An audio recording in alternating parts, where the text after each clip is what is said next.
дар донишгоҳи давлатии тиҷорати Тоҷикистон конференсияи илмии амалии байналмилалӣ дар мавзӯи масъалаҳои мобарами рушди ба ҳисобгирии муҳосибӣ, таҳлил, аудит, андозбандӣ, назорати давлатии молиявӣ, таҳдидҳои муосир ва самтҳои рушд баргузор гардид. Бо дастгирии ҳамешагии президенти ҷумҳурии Тоҷикистон пешвои миллат муҳтарам Эмомалӣ Раҳмон дар мамлакат ба таҳкими низоми ба ҳисобгирии муҳосибӣ, таҳлил, аудит, андозбандӣ ва назорати давлатии молиявӣ таваҷҷӯҳи хоса зоҳир карда мешавад. Дар ин замина таҳкими механизмҳои идоракунӣ ва таъмини шафофияти равандҳои молиявӣ яке аз самтҳои афзалиятноки сиёсати давлатӣ маҳсуб меёбад.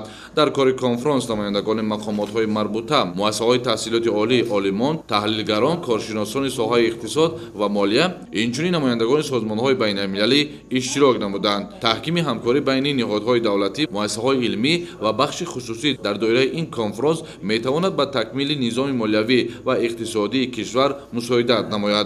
муҳокима ва пешниҳодҳои зикргардида дар конференс ба ташаккули стратегияи рушди устувори соҳа мусоидат намуда, самаранокии хосро соҳиб бошад. дар ҷараёни ин ҳамоиши илмӣ қайд гардид, ки донишгоҳи давлатии тиҷорати Тоҷикистон ҳамчун муассисаи бонуфузи таълимӣ дар омода намудани мутахассисони баландихтисоси соҳаи гуногун бахусус бахши иқтисодӣ, тиҷорат, муҳосибӣ, таҳлил, аудит, андозбандӣ ва назорати молиявӣ нақши муҳим дорад. бо истифода аз манбаъҳои таълимии муосир ва омодагии касбӣ барои муҳосибон ва мутахассисони соҳаи молия имкон фароҳам шудааст, ки онҳо барои таҳлил ва идоракунии молиявии муассисаҳо ва ширкатҳо омода бошанд.